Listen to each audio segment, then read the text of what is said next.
pasal yang ke-8, ayat pertama sampai ayat yang ke-11.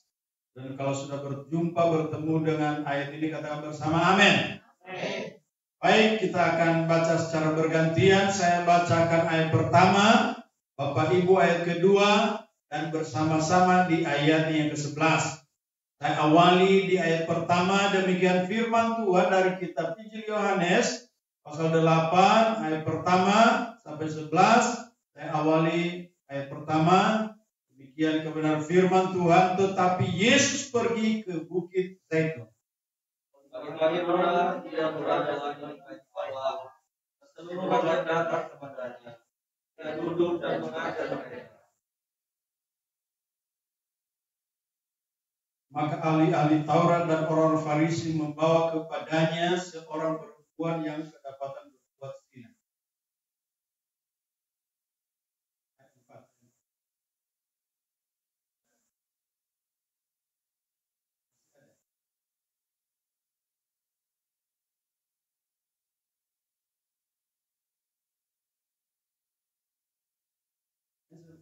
Aku baca ya. Dan mereka menempatkan tempat satu persatu. Lalu berkata kepada Yesus, Rabi, perempuan ini tertangkap basah, ia sedang berbuat zina. 5. Musa dalam hukum Taurat memerintahkan kita untuk melempari perempuan-perempuan yang demikian.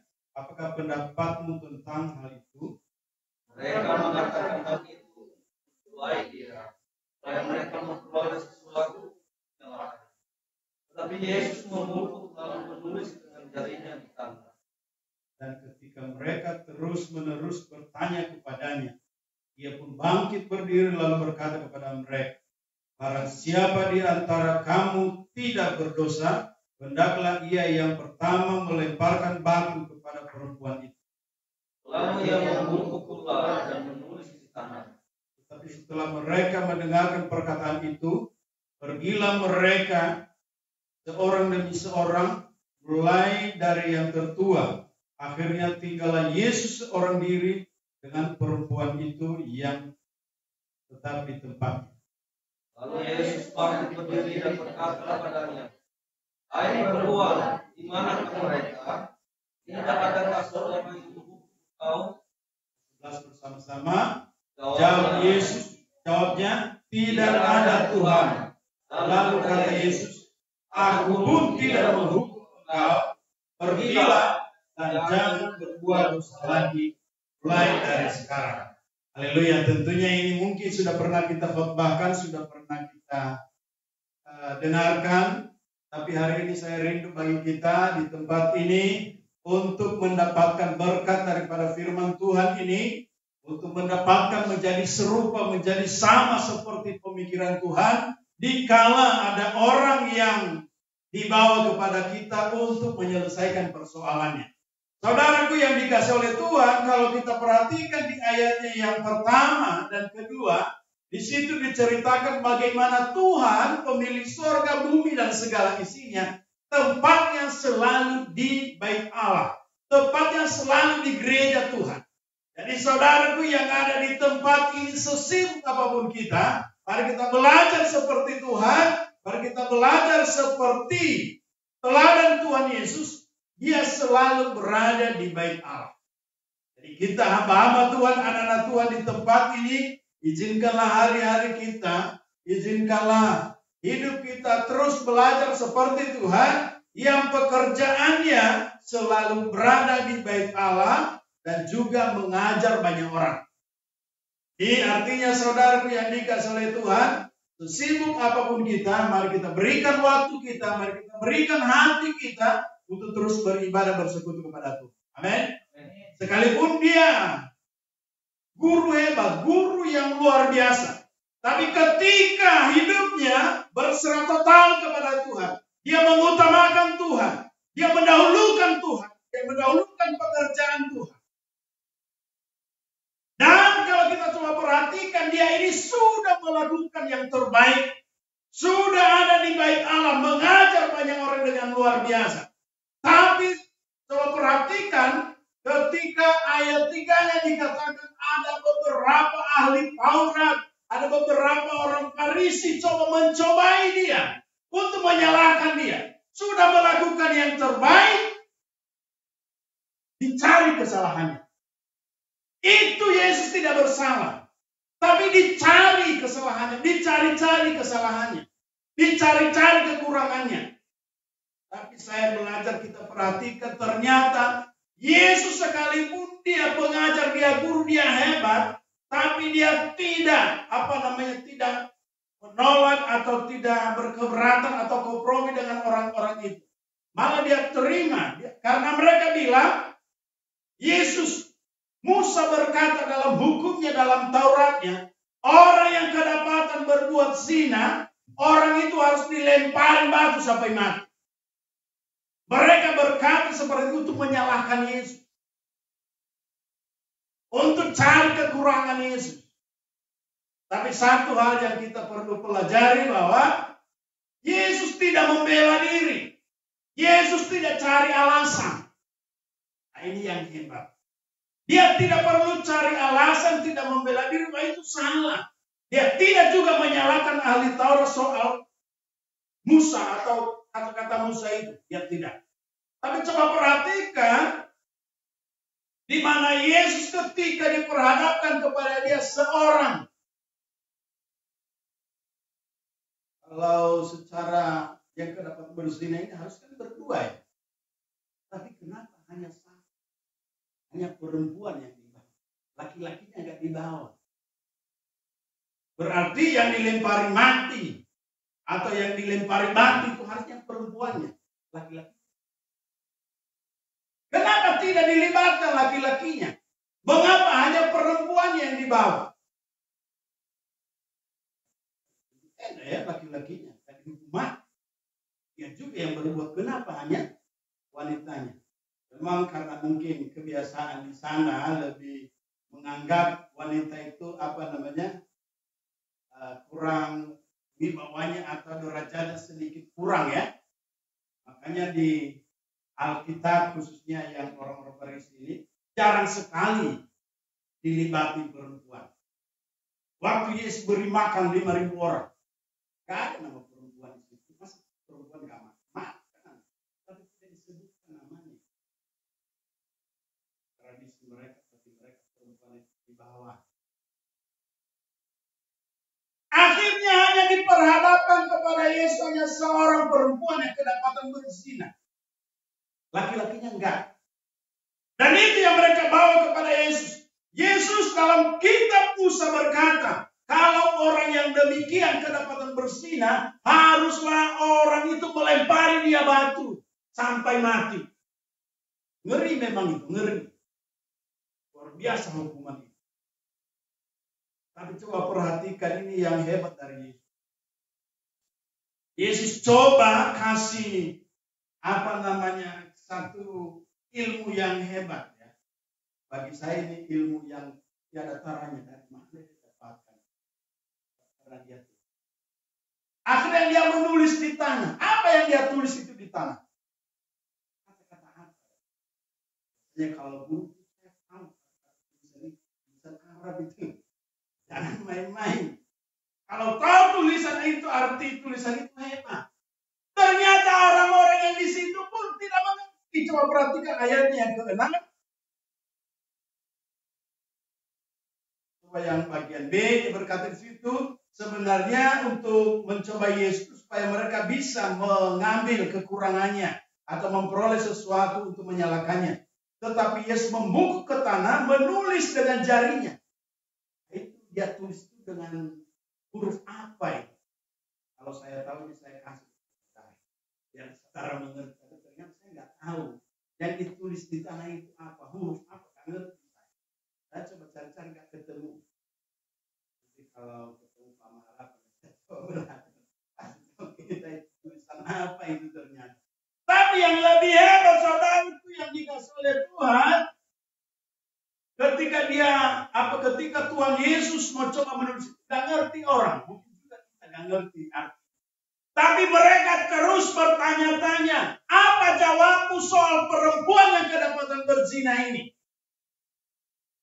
ini jawaban hebat dari Tuhan. Dia berkata, ketika di ayat 7, coba diperhatikan, ketika mereka terus-menerus bertanya kepadanya, ia pun bangkit berdiri lalu berkata kepada mereka. Tadinya dia membungkuk karena menulis di tanah. Ketika terus-menerus mereka bertanya, mereka tidak paham, tidak mengerti arti tulisan itu, sehingga Yesus bangkit berdiri dan berkata, barang siapa di antara kamu tidak berdosa, hendaklah ia yang pertama melemparkan batu kepada perempuan itu.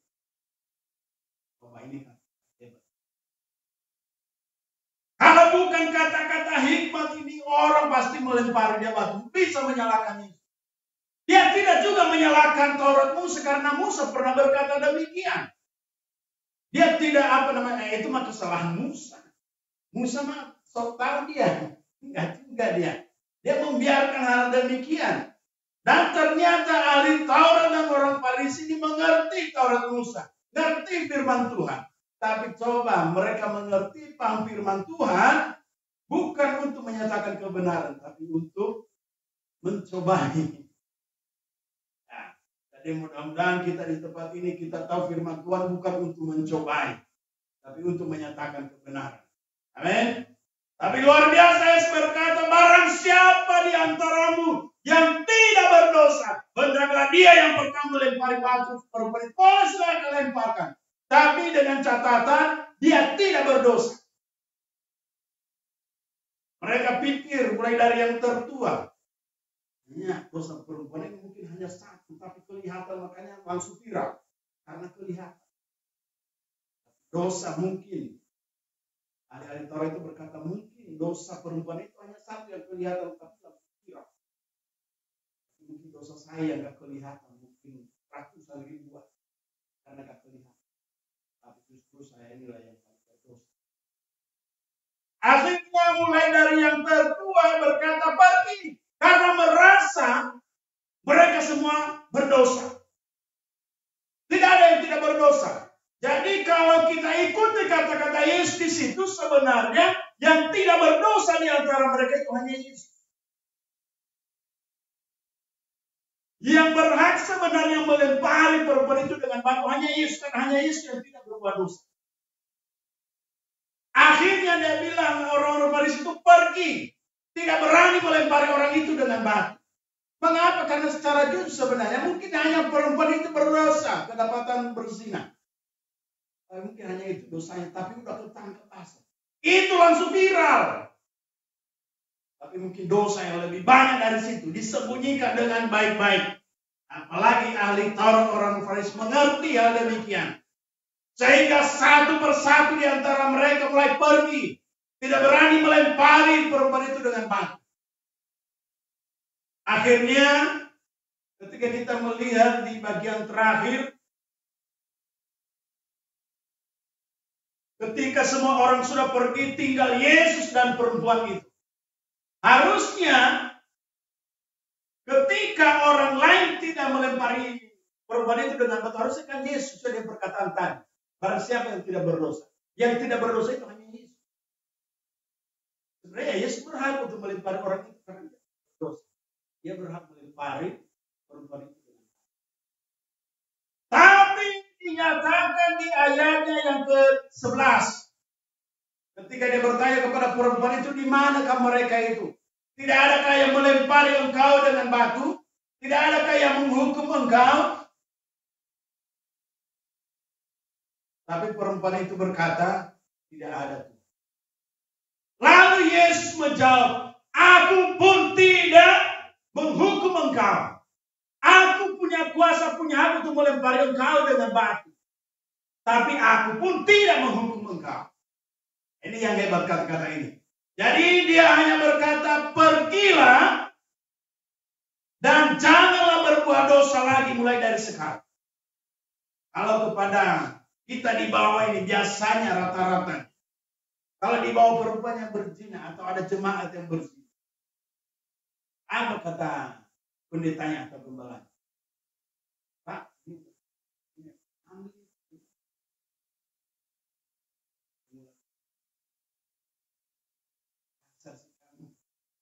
Itu rata-rata. Tidak berkata sepertinya Yesus. Jangan. Malah apa? Menghakiminya. Kamu sih udah WL, udah singer sekarang, udah melayani sekolah minggu, begitu kamu. Nah, ini yang sering kali membuat orang yang berdosa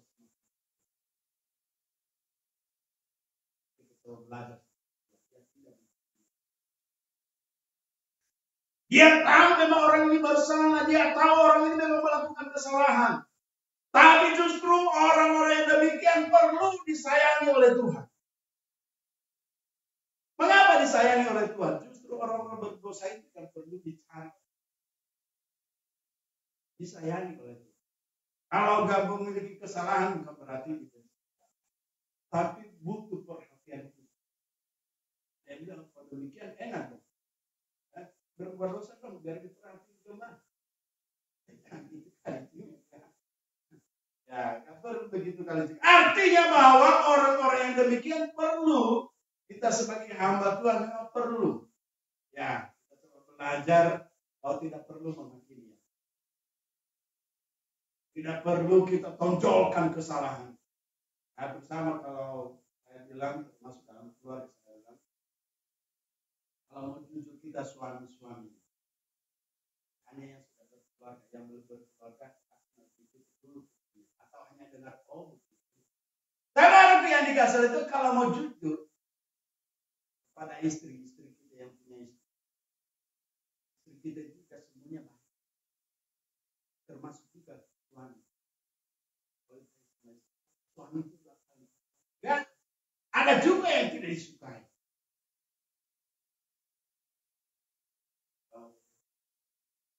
Jadi saudaraku yang dikasih oleh Tuhan, kita sadar istri kita mungkin ada yang kita tidak suka. Tapi bukan itu yang menjadi dasar kita untuk pamerkan kekurangan. Jangan kekurangan dari 2015. Walaupun kamu bersalah pada tahun 2015. Lupakan itu saudara, karena lebih banyak kelebihan mereka. Kenapa tidak kelebihan yang kita tonjolkan? Mengapa tidak kehebatan yang kita tonjolkan? Itu yang terus kita ingat, kelebihannya, jangan kekurangannya. Jangan fokus kepada kekurangannya. Ya, kalau suami jangan coba cari masalah sama istri. Kalau coba cari masalah sama istri, bahaya. Saudara akan kerepotan. Kalau demikian, baik-baiklah. Itulah sebabnya Tuhan Yesus ini sebenarnya baik-baik dia melayani. Tapi ada orang yang cari-cari masalah. Mau cari kesalahannya. Karena saya bilang sama istri. Memang dalam hidup ini, ada sekolah menjadi suami yang baik. Jadi kalau saya belum belajar menjadi suami yang baik. Karena ada sekolahnya. Aja kita menikah, udah disebut sebagai bapak. Tapi tidak ada sekolah. Jadi apa yang tapi kita hanya coba belajar dari pendahulu kita, dari orang-orang tua kita, dari kebenaran Alkitab untuk menjadi suami yang hampir sama, sebalik suami juga sama. Tapi saudaraku yang dikasih oleh Tuhan, kita jangan fokus kepada kekurangannya, tapi kita coba fokus kepada kelebihan. Amin. Saya percaya lebih banyak kelebihan istri kita dibanding kekurangannya. Saya percaya juga suami lebih banyak kelebihannya dibanding kekurangannya. Kalau demikian, tidak usah ingat kekurangannya. Ingat teruslah kelebihannya. Supaya kalau kita ketemu, aduh itu kesalahanmu yang kemarin itu dibawa. Yang sudah berlalu, sudahlah, gak usah diingat-ingat. Jangan bawa masa lalu, itu terus diingat-ingat.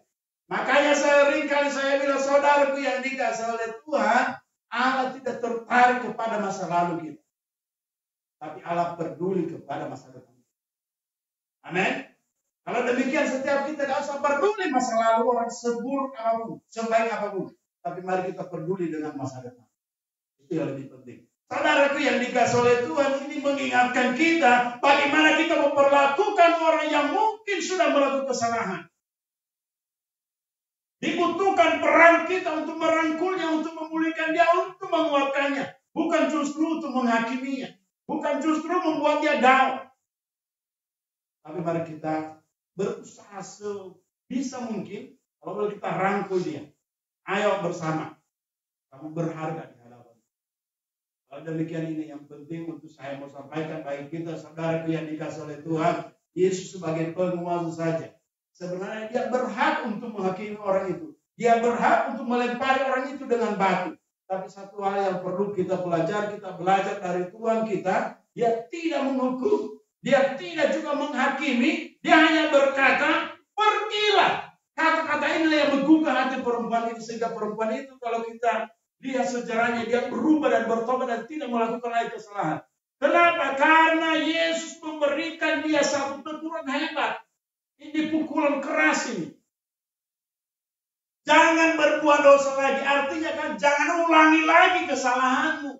Jangan ulangi lagi perbuatan itu. Engkau bisa mati. Dia hanya berkata, pergi dan jangan berbuat dosa lagi. Ini mengingatkan kita saudaraku, bahwa siapapun yang mungkin perlu butuhkan pertolongan kita, orang itu tidak perlu kita hakimi dia. Tidak perlu kita cari supaya dia tidak lagi bisa bangkit lagi. Gak usah juga menyalahkan dia. Karena mungkin keadaan yang dialami seperti itu. Jadi saudaraku yang dikasih oleh Tuhan ini, bagi saya ini hebat dari Tuhan. Ini ciri khas seperti ini kalau boleh ada di hidup kita. Tidak menghakimi orang lain dengan kesalahannya itu yang viral mungkin. Tapi banyakkan mungkin juga kesalahan kita yang tapi hanya aja tidak viral. Karena tidak ketahuan. Tapi kalau dilihat kita pun berdosa. Sama seperti teman yang mungkin. Jadi saudaraku ini mengingatkan kita sebagai anak-anak Tuhan. Untuk terus melihat orang lain yang mungkin sudah terpuruk, sudah jatuh ke dalam hal-hal yang mungkin belum berkenan. Justru itu kita belajar dari Tuhan, tidak menghakimi kesalahan. Kita belajar untuk menyatakan kuasa Tuhan dalam hidupnya. Hanya kata-kata yang Tuhan sampaikan, pergilah dan jangan ulangi lagi kesalahan. Menggugah hati perempuan itu supaya dia berubah dari bertobat. Karena juga kalau dalam keluarga kita ada yang salah. Kalau demikian tidak perlu menghakimi. Tidak perlu cari supaya dia tidak lagi berkutik. Kalau demikian saudaraku yang dikasih oleh Tuhan, mari kita praktekkan kasih kita. Kalau salah satu suami mungkin bersalah. Terus itu yang dikasih. Karena kesalahan yang sudah berlalu diingat-ingat. Yang sudah lalu biarlah berlalu. Seperti yang biasa bawa mobil tahu. Anggaplah tujuan kita ke depan. Jangan fokus di kata spionnya. Kata spionnya itu hanya sekedar mengingatkan kita melihat ada sesuatu. Fokus kita. Amin.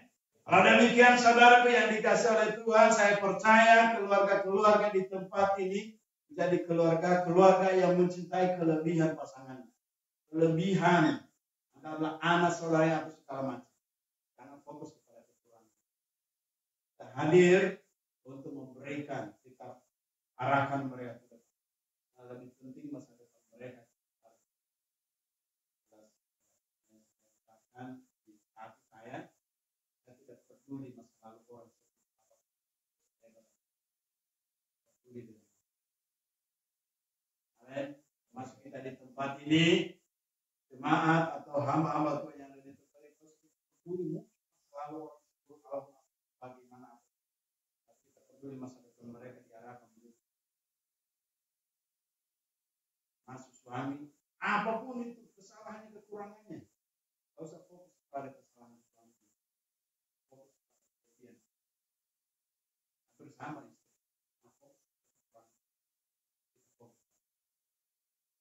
Fokus kepada kelebihannya, kita lupa kekurangannya, kelemahannya, karena kita cinta dia.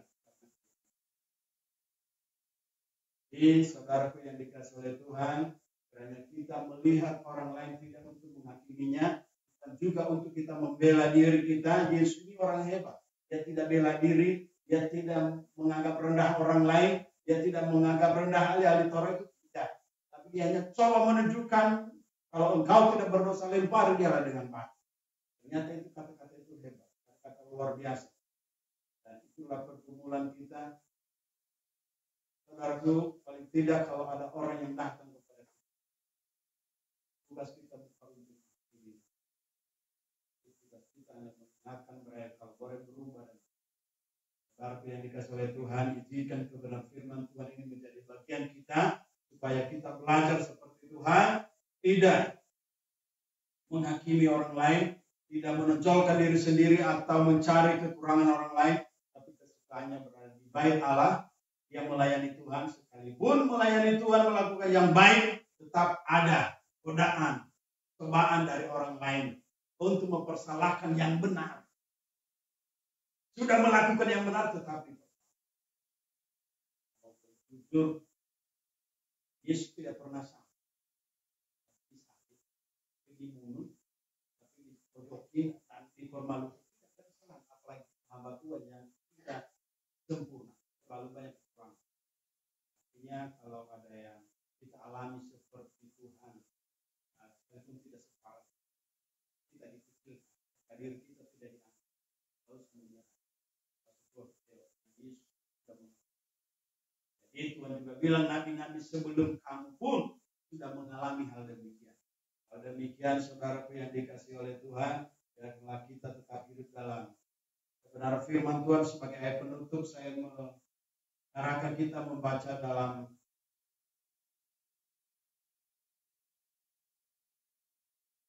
Dua Timotius 2 ayat 24.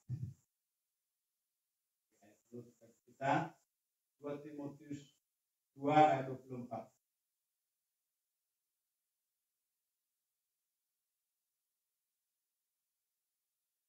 Sekali lagi 2 Timotius 2 ayat 24. Sudah ketemu dengan ayat ini?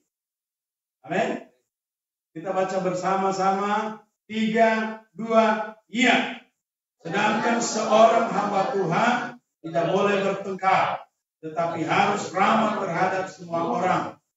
Ia harus cakap mengajar sahabat. Amin. Jadi hamba Tuhan, keluarga hamba Tuhan tidak boleh bertengkar. Demikian, bagaimana kalau ada masalah gak boleh bertengkar? Ya, Alkitab tak boleh bertengkar. Boleh. Nah itu Alkitab katakan. Tapi yang lebih penting, dia harus cakap, harus ramah. Ramah bukan hanya kepada orang yang dikenal, kepada orang yang tidak dikenal pun harus ramah. Karena kita statusnya. Yang terakhir yang berkata, nyata dalam segala apapun perlu. Jadi kita nikmati apa yang ada, tapi perlu sabar menanti melihat Tuhan bekerja dengan hebat Tuhan. Itulah sebabnya di gereja kita di tempat ini, dalam khusus kemajuan perkembangan apapun kita perlu sabar. Ada waktunya. Sabar menanti jawaban. Masuk dalam jemaat. Mungkin Pak Gembala melihat jemaatnya belum seberapa. Kita sampai Tuhan berkata. Yang penting kita tahu aja mengajar.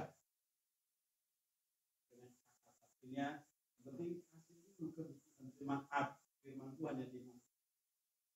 Kalau kita lakukan dengan baik, kita perlu sabar.